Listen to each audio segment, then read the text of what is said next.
So we got Casey Hunter. He's actually on staff here at Ohio HD as a camera assistant. Our good friend Amy Faust up from Cincinnati. Lots of Cincinnati kids today. So we appreciate you guys making the drive up for that. So we got Drew DeFosset, right?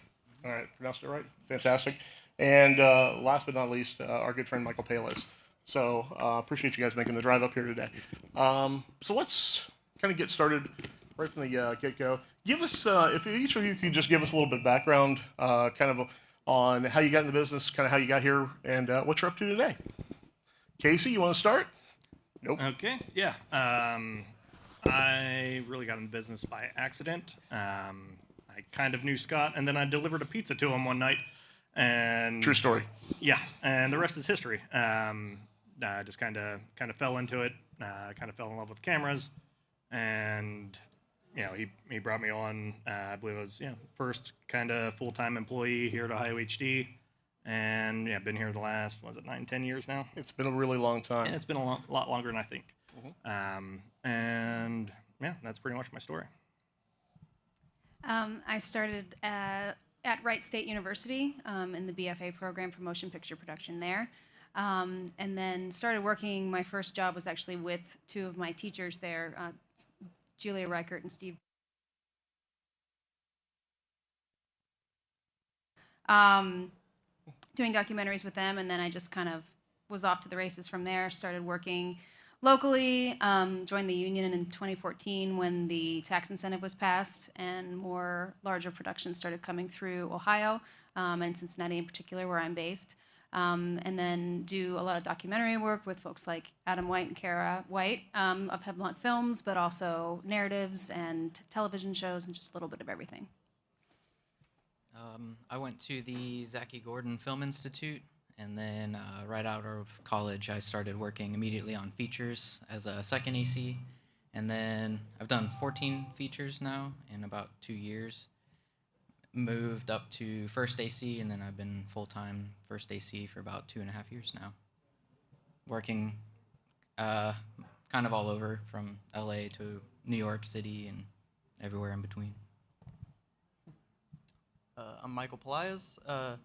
I started in this industry doing specifically focusing on the music industry. I used to tour with bands, do music videos, photography. I went to Bowling Green State University, graduated 2015.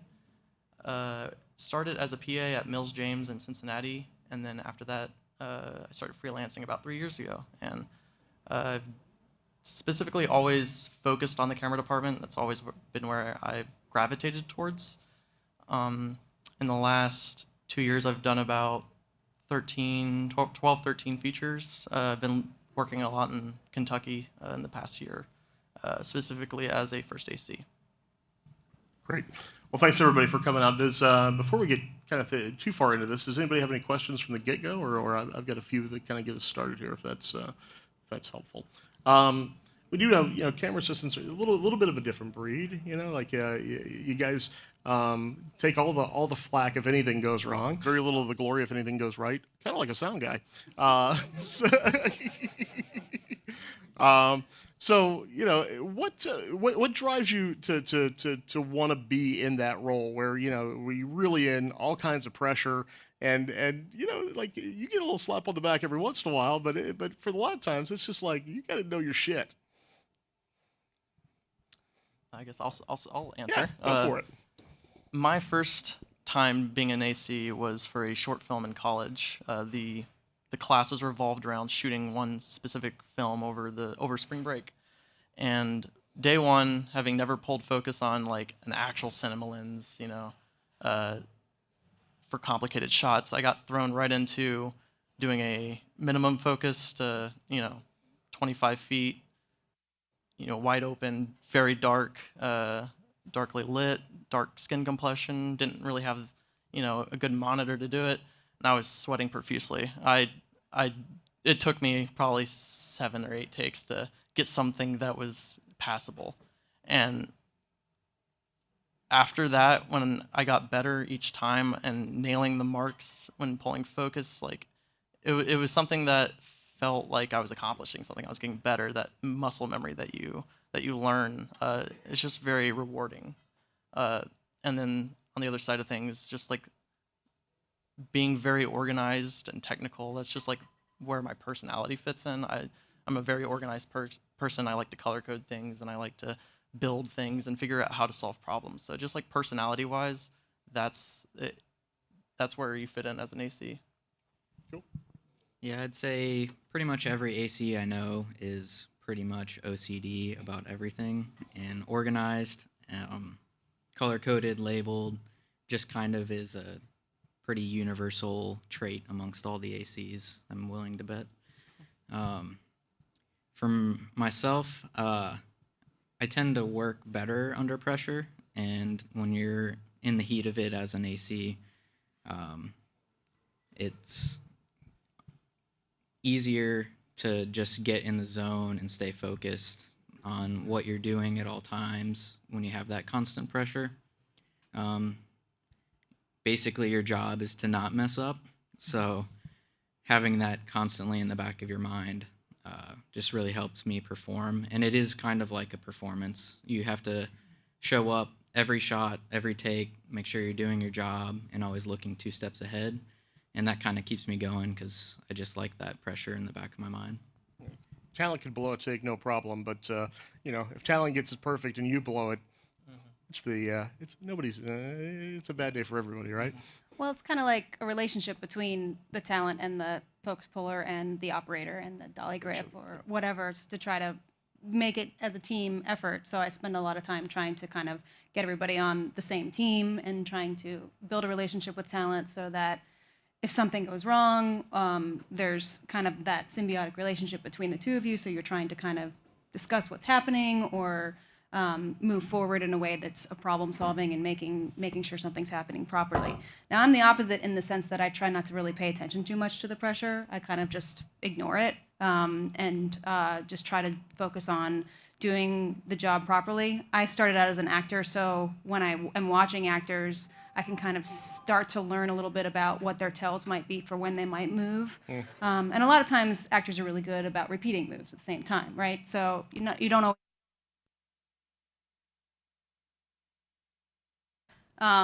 I started out in the days of film when you didn't have a monitor to look at, or if you did, the tap was really, really grainy. So a lot of your choices that you're making, you're doing rehearsals, you're taking those marks, you're practicing it a couple of times before you're actually laying it down because the film is liquid gold. Nowadays, it's a little bit different because budgets are smaller, the time frames are smaller, so there's not a lot of rehearsal. So you spend a lot of time just kind of rehearsing on the fly, but usually when in an interview with a DP, I sort of talk about what their process is going to be, and if there isn't a lot of rehearsal, then we just kind of say, okay, well, it's not going to be perfect all the time, and that's just the way it is, because we're not mind readers. Yeah. So usually people are okay with that, and if you have a DP that's going to protect you and going to sort of be that person that's like, okay, well, we'll just go again, and that's just kind of the nature of how it goes these days. Yeah, for me, I think Drew pretty much said it perfectly. I kind of thrive on the pressure. That's when I find that I do my best work. I like the problem solving on the fly. I like falling into that zone where everything relies on you. You've prepared as well as you can to avoid that situation, but there's always at least one thing that throws you back on the fire, and you just got to sit there and perform. How do you, I realize that this is not an issue in this room specifically, but every once in a while, you may run into a difficult DP. Maybe they haven't, had lunch was late or something. There's days where you might have. How do you deal if you do have, a difficult DP to work with? You have any strategies to try to ease that part of the day through? Keep them caffeinated. No, I mean, you just try to build that relationship as you go along. I mean, a lot of times here in this region, you're getting people that are coming in from other places, right? So the first job that you're doing with them is probably they've never met you before. Yeah. So a lot of times, if you are lucky enough to get an interview, at least you can kind of lay a groundwork for how you like to work, how they like to work, how you want things to kind of go forward. And if somebody is going to be a difficult person, then that just makes me calmer, and to try to make the situation where you're kind of an AC is also sort of a caddy and a caretaker, in the sense that sometimes you're making some suggestions and saying maybe this would work a little bit better, or have you thought about that? And sometimes it's just, again, keeping them hydrated, keeping them caffeinated. They're in a very stressful situation, and our department is not the only department that they're worried about. They're worried about lighting, and they're worried about dealing with the production design, and obviously the director. So in that world, I try to make it so that they're not worried about anything in my department, right? As a camera first, you're the head of the department, and it's your job to make sure that everything's running smoothly. And ideally, at some point, they begin to trust you, because you are getting to a place where they realize that they don't have to worry about what's happening in your world. And it's nicer, I guess, in a feature situation where you've got a little bit more time to develop that relationship, as opposed to a commercial relationship where, it's a prep day, shoot day, maybe Correct. 2 shoot days, and then you're out, so. Well, and you can do anything for a day or two, right? So if somebody's a really difficult person, and I just kind of count the hours of like, okay, well, we're almost done, so never going to see you again. So We're in overtime. right, exactly, and you just kind of deal with it as it comes. So.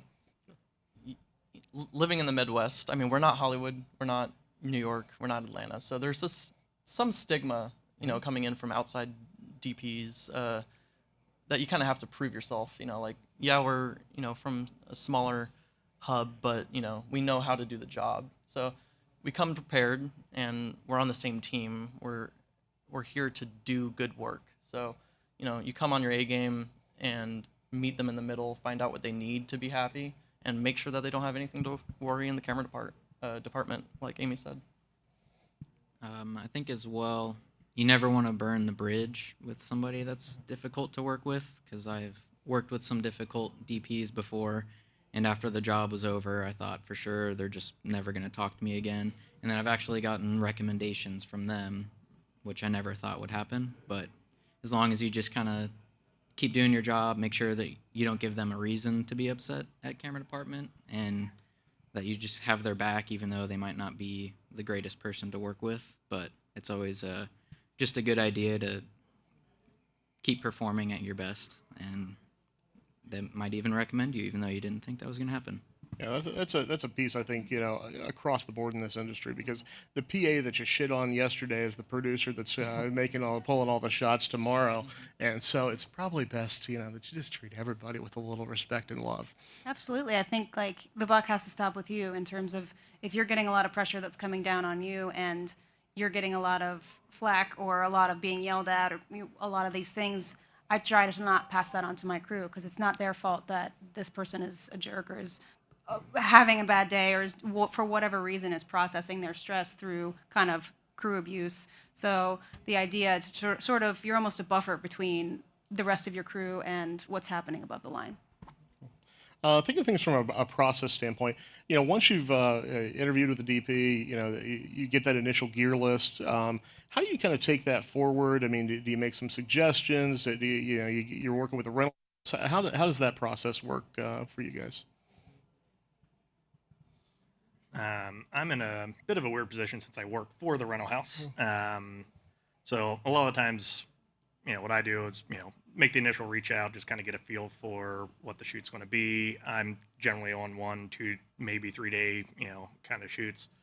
And, just get a feel for what I might need. Hopefully they've got enough of a gear list that I can start a prep, and, basically just keep notes of what I think of when I'm, coming across there. A lot of the times now, used to be handheld basically meant top handle and a shoulder rig. But if handheld pops up now, every operator, every DP has a different way they want that camera built, just a different situation.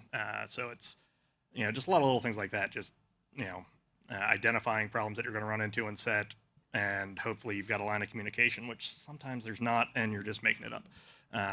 But that's my big thing. Handheld rigs. Filtration is another one. Are they a person that likes to live wide open?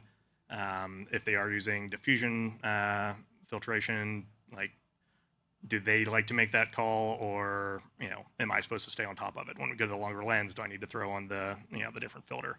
and it basically just get a feel for how that crew is going to work and prepare accordingly.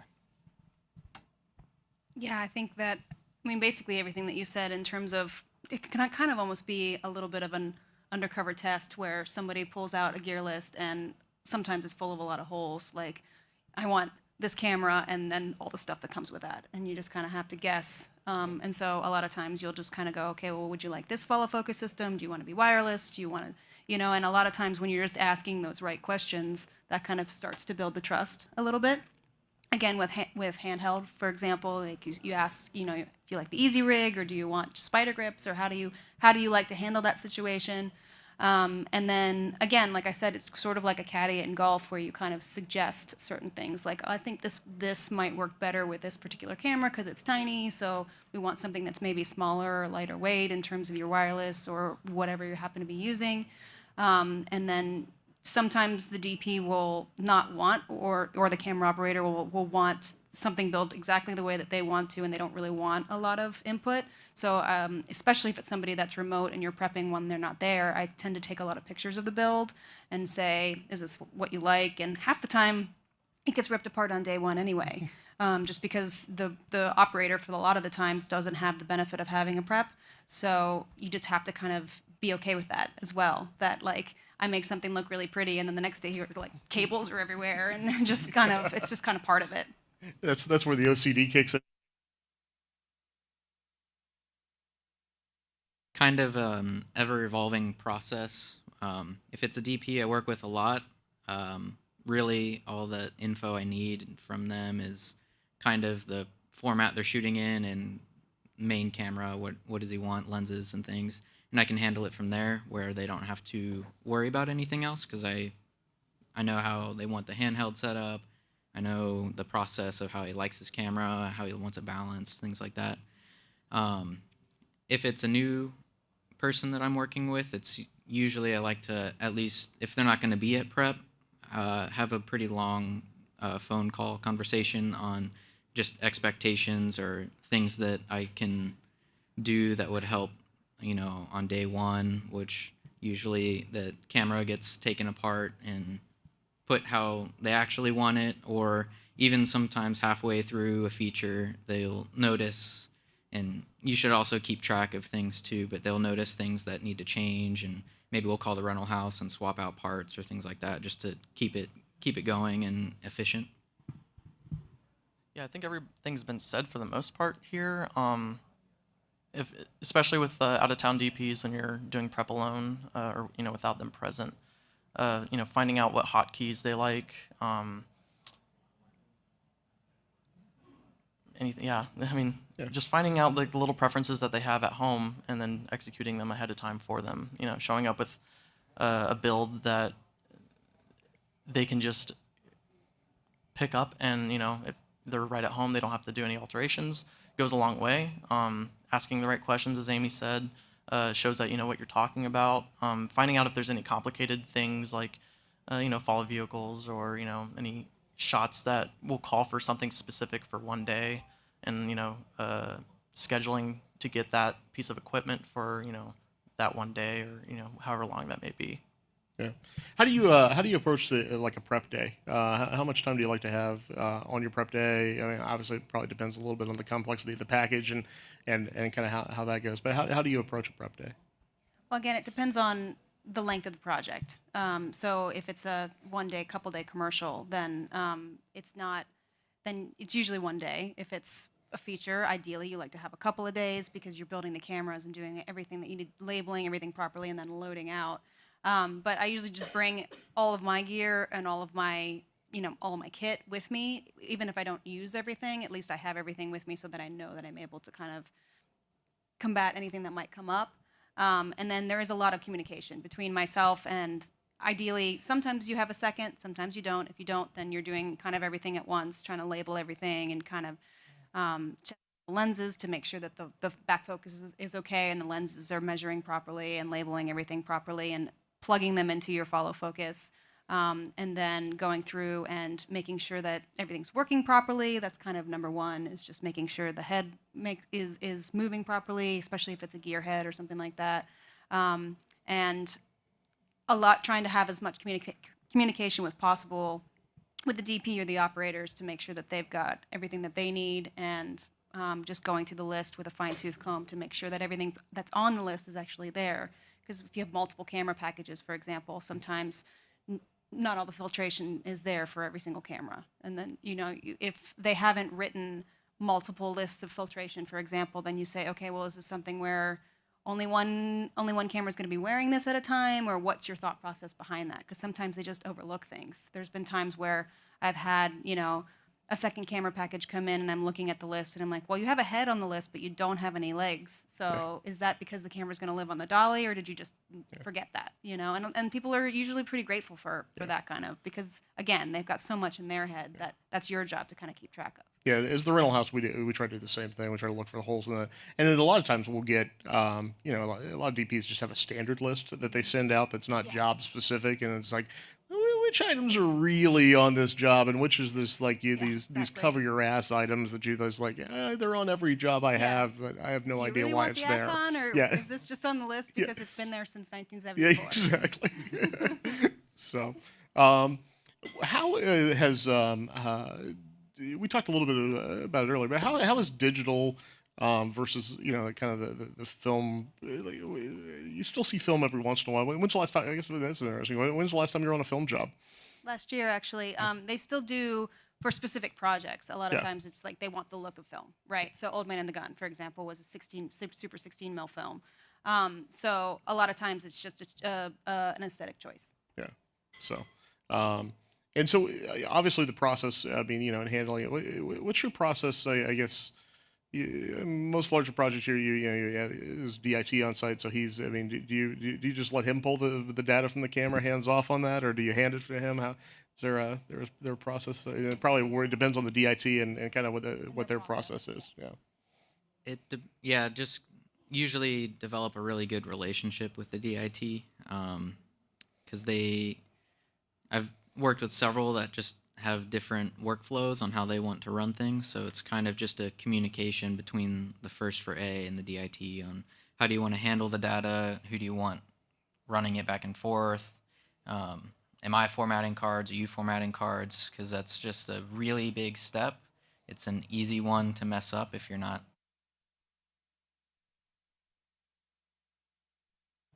It's an easy one to overlook, and that's one that once you develop that process, you just don't break it, because that's where just bad things can happen. So, yeah, it's just a communication between the DIT and yourself. Yeah, nobody likes that feeling of lost data, no matter how little it is. It's just like, oh my God, that You're trying to protect your negative, right? Yeah. I mean, it's in the old. It used to be a can of film that you had a certain color tape around, but these days it's it's so easy that somebody will mess up, and so you really do have to have that conversation and who's touching this, and only those people are touching this, and nobody else is touching this media, and a lot of times I'll take myself out of the process, so it's really the second and the DIT or the loader, for example, that's the only people that are touching it, just so you're limiting the amount of mistakes that can be made. I think having some extra protocol, I'll run into instances where, when you get a card that's good to format, it's supposed to have a piece of green tape that says GTF on it, wrapped around the card. I've had instances where a card shows up and it doesn't have that, and I'm, even on day 2, I'm with cards that haven't been used yet, I am very adamant about making sure that this card is good. Everything's on it, has been dumped, it's good to clear.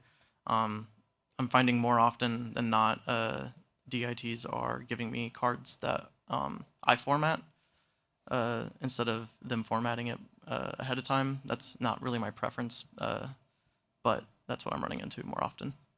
I'd rather stall the set for 30 seconds for me to go and double check that than feel the pressure to just put the card in the camera and move on whenever there's especially a lot of stuff going on at once. I'd rather stall and take the heat for that than just put a card in and format it, because you just got to be sure. I mean, there's kind of no excuse for that to happen. I think you have to be, in general, there's times when you have to kind of be able to, or be okay with kind of stopping the process. There's a lot of marks is one thing that like a lot of times people won't stop for something, and if it's something that you know you need to nail and you don't have a lot of time to do it, then you have to be okay with stopping the show. Formatting is another great example of that, and you kind of have to just be okay with it. Unfortunately, a lot of folks that are behind the camera aren't the kind of people that want to that they're the kind of people that don't want a lot of attention on themselves. So sometimes that pressure gets put on you, and you have to just be able to be like, no, Yeah. we're stopping for a second because I'm protecting your footage. This is the last line of defense. Yeah, I used to have a standard line. You can hate me now or hate me later. And I'd much rather you hate me now and we can actually solve it. Some people hate me now and hate me later. A lot of people. So, in terms of kit, what's your favorite kind of setup? With a fizz. Do you like a cine tape? Do you not like How do you what do you like to pull from a 17-inch monitor? Do you like to pull from an onboard monitor? What do you like in terms of kit? For me, it's really one of those things that depends on the shoot, depends on what you're doing. Like most of the time, I'm working off like an Odyssey 7Q in kind of a handheld mode because a lot of my shoots we're running around, and I just need to be mobile. I need to take up as little space as possible, and it's enough monitor for what I'm doing. There are other situations where you're just locked off in the studio. You've got your little focus corner, and you can live there on a 17. And you've got someone else that's running batteries and cards, and that's all you do. It depends on the situation because the tools that work great on a tabletop shoot are not the tools that are going to work great on a docu shoot. You kind of learn your setups when you pull focus from enough locations, where that's part of the questions I would ask on where we're shooting. Is it a studio setup for the whole day? If it's a feature, usually I like to have multiple options, just for, if you're shooting somewhere, one location all day, usually I'll have my monitor on a stand, 7-inch or something like that. If next thing you know, all of a sudden you're running through the woods, so then you can move monitors or put a different monitor on your wireless hand unit, and just be flexible, but it's something that you should keep in the back of your mind on how you're going to pull focus. Is it mobile, running around all day, or can you get a pretty beefy setup where you're just going to be all day? And these days, too, you can be, with the option to be wireless, you're not really attached to the camera all the time. That certainly wasn't the way it was when I first started. And there's something about the relationship between the first AC and the operator that's lost a little bit when you end up spending a lot of time running back and forth. So as an operator now, I tend to talk to my assistants about what I prefer, and I used to ask that a lot as when I still pull, and when I do, I'm always, do you want me to be next to you? Do you not want me to be next to you? Is there a lot of steady cam? Is there a lot of movement? Is it a handheld show? And so then, you dial yourself in. I kind of have just a 7-inch that I tend to prefer in general because most of the work that I do is location, so you're often squeezed into a corner somewhere, or you can't be in the room because you're shooting 360 or whatever it is. So I try to be like very close to the situation. So I have a 702 that I like very much, and I kind of just dial it in. I've got a stand with my front box on it, and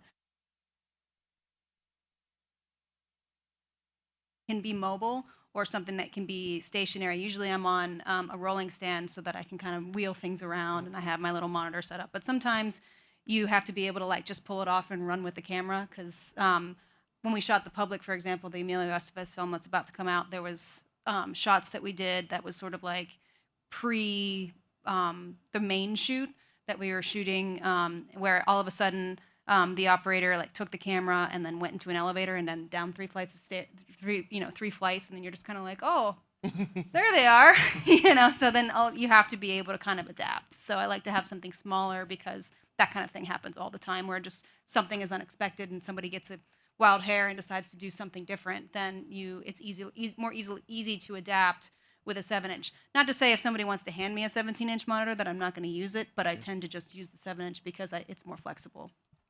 Part of prep is figuring that out too. How quickly can I go from my monitor stand and slap my monitor onto the camera? Do you have like quick releases you can maybe put on there and get ready for that? how quickly can I go from my monitor to the wireless hand unit, because things change on the fly, and you just have to be ready for it.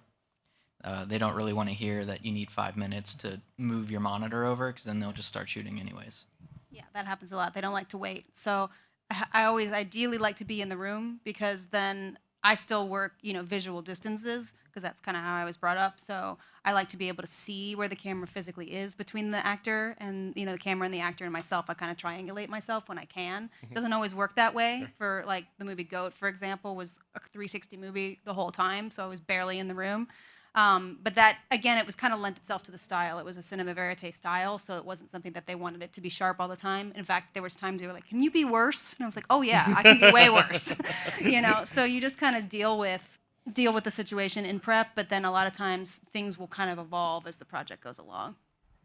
Yeah, if we're talking just about preference, I really like to live on camera. Just with working with DPs that are also operating, being on camera to babysit it when they need to walk away, to do things with the gaffer, with a lot of handheld, just being instantly ready as soon as they cut to just take it off their shoulder or off the easy rig. It all depends on the shot, like you guys said. But as far as preference, I like living on camera, like it used to be, I guess, more often. And I know Michael, you own some of your what kind of like kit do you, I think you guys all own some monitors. Do you guys own some wireless? What kind of kit do you guys own versus what you expect from the rental house? I personally own Innovative Cart, two sets of Teradek 1000s, 24-inch, 7-inch, and then a follow focus. I invested in all that over this past summer. Just part of your being able to offer that as part of your kit. It's not only just a financial investment, but you're investing in your career. To help, it gives you the tools to be able to do what you need to do. If you're gonna first AC, pretty much everyone has their own monitor. It's a little bit like a hairstylist owns their own scissors. It's just something you're familiar with.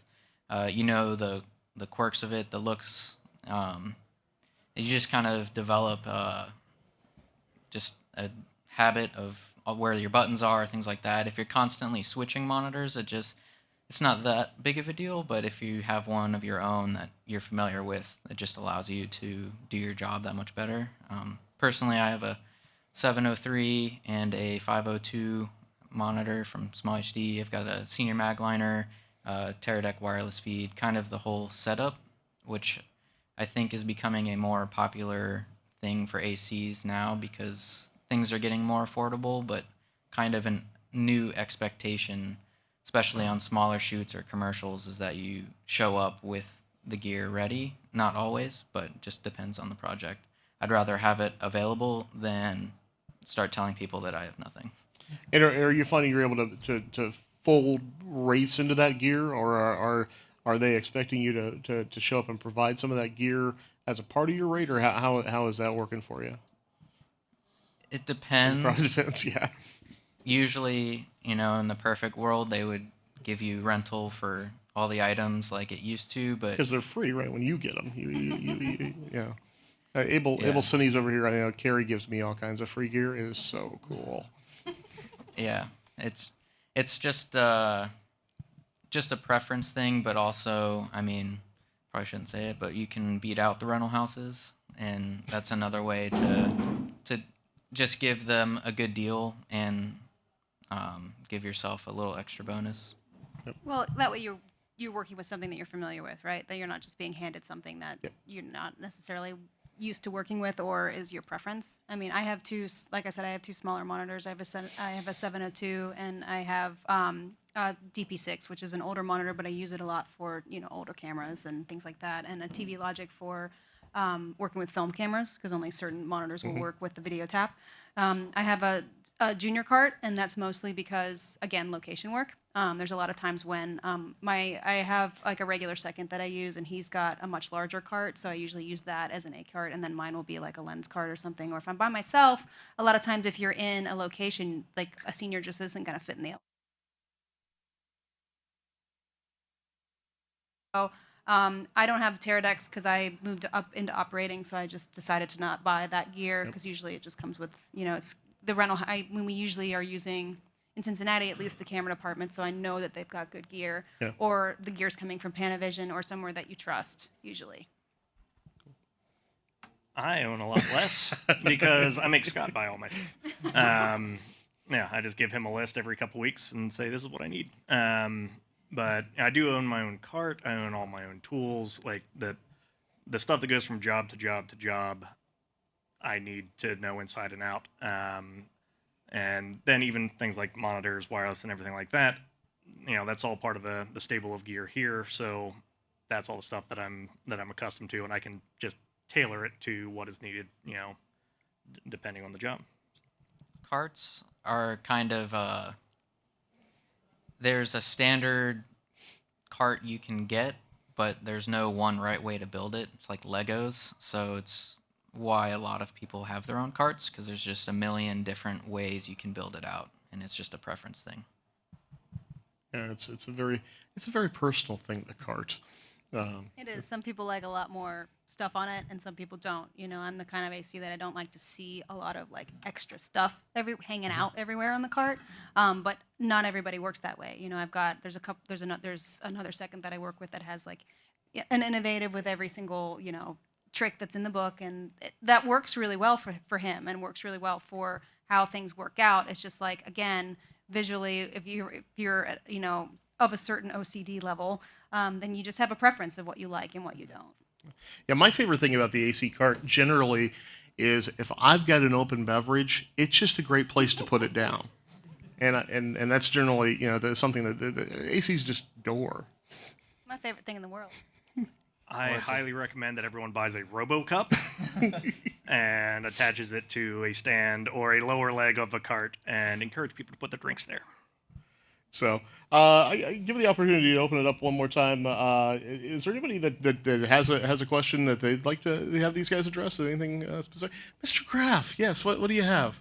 So what kind of stuff do you usually carry with you on set outside of the equipment? Like, what's in your AC bag or tool bag? So, and I'm going to just break in. So our audience at home of hundreds of thousands of viewers. Hi, Mom. So they can hear it. Yeah. So what? Yeah. What's in the in your general your bag? I mean, I know Casey's is enough to break my back. And I know that he steals every B&C barrel that we have in the building, and it ends up in there. But what other things end up in your bag? Well, all of your focus tools, right? So your Hilti or your Leica or any sort of wireless or laser measuring tape. Also, your soft cloth tape and several different sizes of metal measuring tapes are always in there. Your can of air with your air nozzles. And any kind of lens cleaning equipment between some people like chem wipes better, some people don't. There's a whole debate about which one's better. Or just lens cleaning cloths in general. All your cleaning supplies are always in there. I generally have like one bag that I have on set, and then there's stuff that just sits on the cart, which is all your camera covers and things of that nature. And so usually in the tool bag, there's also empty space because that's where you put your filters or anything that you're running with at the time. But the laser measuring tape, or all the tape measures is always, and cleaning supplies are always kind of like checking off to make sure those are first. Any sort of marking pencils, China pencils, or, people like different kinds of things. I like to use just a regular pencil personally for my focus wheel, but everybody has a different preference. And then usually if you have a second that you run with a lot, they're usually pretty good at like, oh, you're running low on that, or this is the kind of thing you always want, tape, any of your marking tapes. I also use metal tees and golf tees for different kinds of marks depending on what surface you're on. So any of those marking supplies are usually in there as well. I have several bags, and each one serves a different purpose. I've got larger cine bags that stay on my cart that are things that you just kind of get into throughout the shoot. I've got my run bag, which is what goes with me on set. It's always with me, which has filters and everything else that she just mentioned that you use pretty much every other shot or whatever you need. Then I just have kind of a grip AC bag in a way that's got different attachments to do whatever you need to do to the cameras and things, but usually those stay on the cart. but it's always within reach in case you need it. It's not on the truck or things like that. Yeah, looping back to prep, sorry, real quick, but like when you're prepping, I usually bring a couple of bags that are empty because then you end up putting all your accessories in those when you have like all your mat box parts and pieces with the hard mats and those kinds of things, or you have your spider grips or any kind of handheld stuff that usually ends up in one bag or that kind of thing. And then usually the you know, if you've got a larger run bag that ends up on your cart, that's where extra cables go and things for the different accessories. Yeah, I think extra screws, washers, anything little that can get lost off camera, have a replacement for. Extra label tape, or label maker tape. Yeah, I think you guys covered it all. Is there a brand of bag? I mean, is there, Airy or Cinebags or, like, is there a brand of I'm bag? particularly fond of my Husky bag. It's a hardware brand that you buy at Home Depot, and they just make a lot of different configurations that just really translate well to film. I particularly have an open face bag, about probably 24, 30 inches across, and it's got a hard handle, so it just hangs off of my tripod hanger on my cart, and everything's like easily accessible at waist height. I had a lot of Airy bags, but I've recently moved to the new updated Cine bags, which are pretty nice. I've got 3 of their different ones, so yeah. Yeah, I use a Husky as a run bag as well.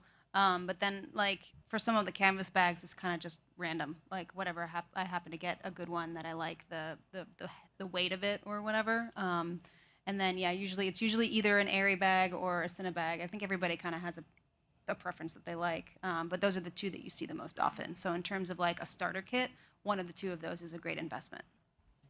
Yeah, I've been running a Cinebag is basically my cart bag with all the nuts, bolts, and heavy stuff, and I've got it pretty well beat up at this point.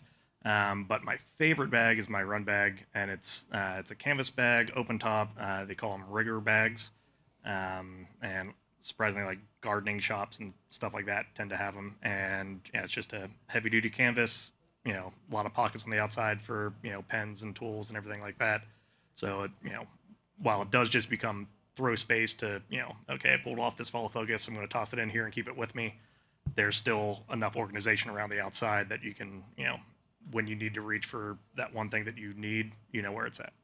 A lot of times you tend to have, tool-wise specifically, you have several screwdrivers, usually like a small flathead screwdriver for the bottom of the camera, usually a Phillips head of some sort, and then usually Allen keys, because a lot of the accessories kind of work with those kinds of Allen keys as well. So in terms of specific tools, that's like, and then I have like a tackle box full of like extra screws and washers and barrels and all that kind of stuff as well. You can find AC equipment literally anywhere. Like I have a pouch that's made for fishing lures, but it works out great for holding all my different cables, where it's a big pouch with tons of pockets and I can separate them out. So you kind of get used to just always looking, even if it's not a film related piece of equipment, but if you can utilize it, then that's great. And Velcro too. We like live with a lot of Velcro, usually soft side, but like everything is covered in Velcro. Even my pencils, because I attach them to the mat box. Velcro and bongo ties. I knew he was going to say bongo ties. And bongo ties, yeah. And those are great for putting your hair up too. I use them all the time.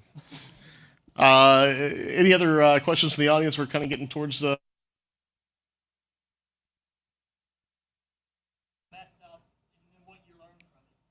This is the time to be proud. Let's not hold back. What are your biggest mistakes? What are your biggest failures? Or what I like to say is like, what are the? I think we're all overpaid until the moment something all goes to shit, and then you save the day before anybody knows it happened. Is there a moment where you've had one of those and it's like, yay, me? Can't tell anybody. No. There's been a moment where you think the camera's rolling and it's not, and you do that about once, and then you never do that again. Yeah, that happens a lot. Mostly because, especially in the wireless world, there's times where you just think it's going, and then somebody's like, "You're not rolling," Usually the second, or somebody that's watching the monitor is like, hey, red light's not on. When I was a second, one of the first mistakes that I ever made was like we were in a field somewhere and I was carrying the head, like I untied the head and put the tie down and then walked the head over and then lost the tie down. And then they're kind of like, okay, we're sunk. There's not a whole lot we can do without the tie down for the bottom of the head. So that was like one of those things. It's like, okay, well, I'll never do that again. I always put it, in a specific spot. So generally, anytime you make that kind of mistake, then you're always like, it's a muscle memory thing. When you go, okay, well, I'm never going to do that again. Like the port cap always gets lost somehow, And then so you go, okay, well, I'm just going to attach the thing to the side of the camera so it's never going to get lost, or I always know what pocket that's going to be in, or that kind of thing. So. And then there's times when you think that you're making a mistake, but then it turns out like, oh, I actually liked it. Like in terms of storytelling, when you're pulling focus, there'll be times where I was doing a shot with looking in the side of a car, looking at the person in the driver's seat, and then that person gets up, and I kind of rolled the focus back to the other person. And it wasn't something that they told me to do necessarily, and I kind of looked at the DP like, oh, sorry, and he's like, oh, no, actually, that's great. Now we don't have to turn around, So sometimes they give you the freedom to do stuff like that, and then sometimes you're just really regimented, and when you are, if you kind of make a choice, it might not be something that they necessarily like, and then you get yelled at, and then you know that you're not supposed to do that again, So I mean, a lot of it comes from, unfortunately, there's a lot of times where it comes from like somebody above you kind of going like, no, don't do that again, kind of thing. But you learn pretty fast, especially because in camera department you can't really, it's expensive equipment, and you're dealing with like not a lot of time and not a lot of resources sometimes. So when you do make a mistake, it's something that really quickly ingrains in your head. Humiliation is one of the best teachers that Unfortunately, I've yes. found. It works amazingly well to set that in your muscle memory. Yeah, just another example is usually mistakes come when you're not paying attention. There was a time when I was second AC, wasn't paying attention, and they decided to just go ahead and roll during the rehearsal, and as soon as they started, I just walked in the middle and started laying marks and just busted the take, which in this case, the director was a little more upset because he was trying to get a natural rehearsal out of the way or something like that. And you just always take those moments in the back of your head and like, oh, okay, I'm probably going to check with the first AD next time before I just assume that it's going to be a marking rehearsal or things like that. I think sometimes we get a little rushed on set. We got to pop off the shot before lunch. I know particularly one time, me and the DP got into the backseat of a car, and we were going to drive around a neighborhood for a shot right before lunch. And I checked the battery, and it was like fresh battery. We were good to go, and it died in the middle of the take. It ended up being a wiring issue, but the fact that I didn't have a backup battery with me, the DP was not too happy about it. So I kept a battery glued to me for the rest of the shoot. Yeah, learning how to bring extra things is always an important thing, because it always is something like that where you drive away and then you're in the middle of it. Like during Carol, we were shooting B-roll randomly, and they're just like spraying film everywhere and then I only had, two short ends with me, and then, Academy Award nominated Ed Lockman looks over at me like, excuse me, and you're just like, oh my God, and then you never do that again, kind of thing. So it's usually like, especially if you're in a situation where you don't have a second to kind of double check you or kind of help you through that stuff, it's all about trying to slow down, think through it, and make sure that you're checking and double checking everything that you're doing, because otherwise you will instantly run into problems. Cool. Anybody else from the audience? Yep. How do you, going forward, like in your future, you're an AC now, do you have goals of becoming like a DP, and how are you kind of working towards that? Are you taking specific jobs over other jobs, especially since you're buying a lot of AC gear that you could be investing in the DP gear?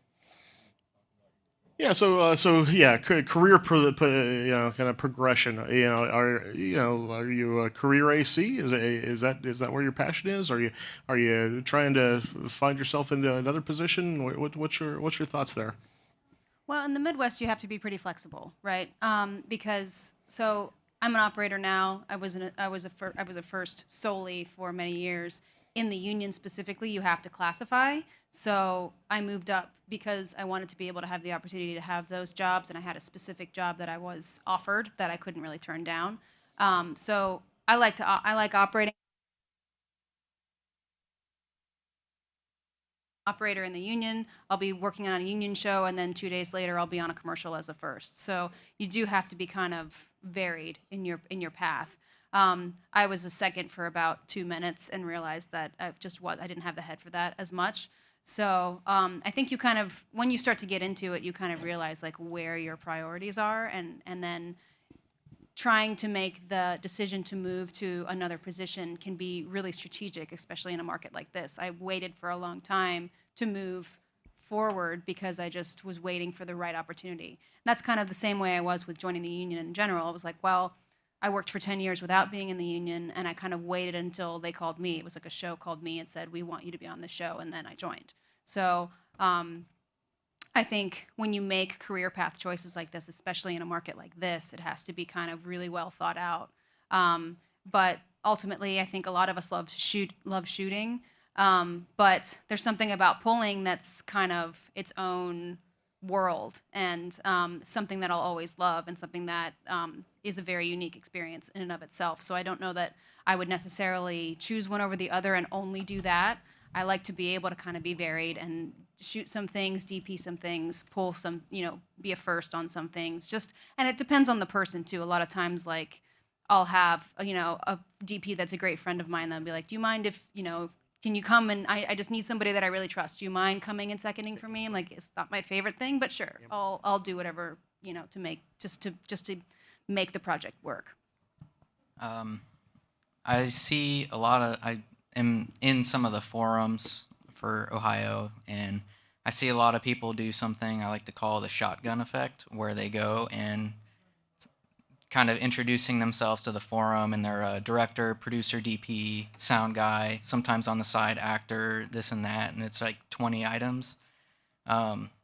Everything she just listed is kind of varied, but it's in a certain direction, and I don't know anybody that's working that's a sound mixer and sometimes a grip, electric on the side. It kind of has a natural progression. If you're in camera department, usually it's not uncommon to see DPs that were started as a loader, moved to second AC, up to first operator, and so forth. Because it's all related, there's usually not as much jumping around from grip to camera to producing, things like that. So you got to be flexible, but in a certain direction.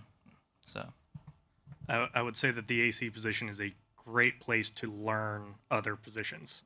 You're right in the middle of it. You get to work with people that are better than you at a lot of different things, and it's just a great place to, by all means, focus on being a good AC first, but pay attention to everything that's going on around you, and it'll open your eyes to what things you might be interested in and what things you aren't interested in doing at all.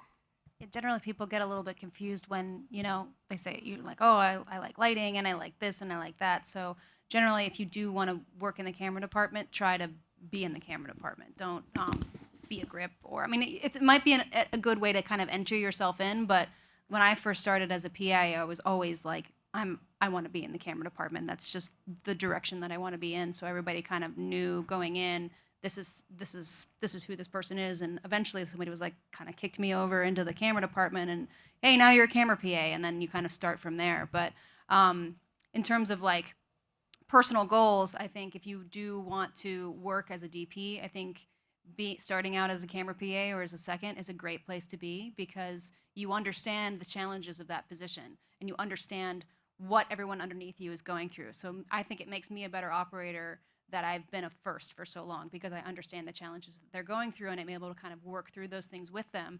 I work with operators sometimes who maybe weren't necessarily in the camera department, and you can kind of tell when people understand your job and when they don't understand your job. I know that I've gained a lot from working with so many DPs. You're right by their side for 12 hours a day. You get to pick up a few tricks that you wouldn't necessarily know otherwise. that being said, we all started out as PAs, in this industry, at least most of us, and you kind of find out where your interests lie, and then when you find your interests, you kind of have to like start to narrow your vision of like what am I going to be? Am I going to be in the grip and electric department? Do I want to be in the camera department? Do I not like this at all and I want to be a producer? When you start to narrow, that's when you get to start taking larger steps forward.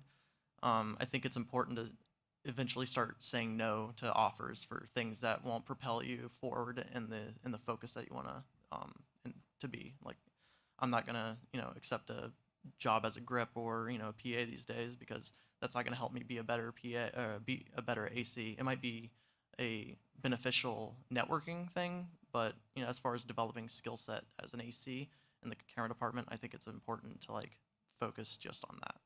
I mean, I think all of us have taken a job just because we wanted to work with a specific person, right? I mean, some of the first opportunities that I took were opportunities that I had to work for free, but I worked with, like, I want to work with that specific producer so that he can get to know me or she can get to know me. And so I think at the beginning of your career, be open. As long as it's not something that's going to be abusive to you in one way or another in terms of the type of production that you're on. You have to be really careful about what kinds of jobs you're accepting and how they're treating their crew.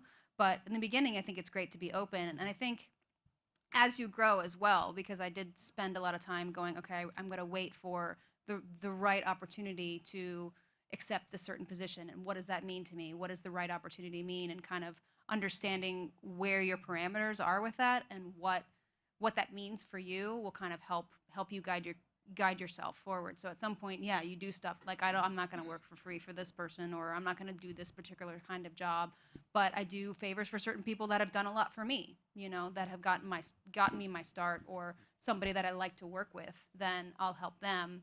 And then also my colleagues. There's other operators that like to shoot, and they just go, "Hey, can you come pull for me because I'm working on a music video and I really need somebody I trust." Sure, I'll do that. So I think it's just opportunities that you take or not take is kind of based on just a certain checklist of parameters. Great. All right. Well, we're kind of out of time. Definitely appreciate everybody's time and your fabulous answers. And thank you. There's still people in the room. They must have really enjoyed what you had to say because nobody got up and left, or at least except for that guy. But no, it's great. I appreciate you guys taking the time, coming out here and giving your time and sharing some of your knowledge with the group here.